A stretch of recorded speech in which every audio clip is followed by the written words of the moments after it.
একদিকে আছে ওয়েস্ট বেঙ্গল তথা কলকাতার মেগাস্টার দেব এবং অন্যদিকে আছে বাংলাদেশের মেগাস্টার শাকিব খান।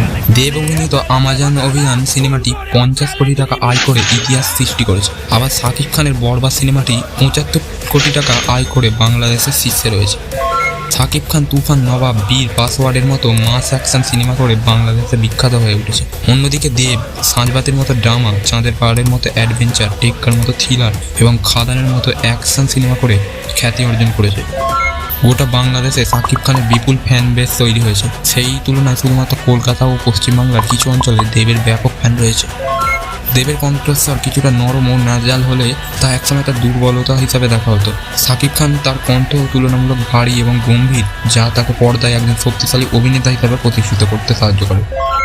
এবার আপনারা কমেন্টে বলুন আপনাদের পছন্দ কোনটি। শাকিব খান হলে চ্যানেলটিকে অবশ্যই সাবস্ক্রাইব করে যাবেন এবং দেবকে পছন্দ হলে অবশ্যই একটি লাইক করে যাবেন।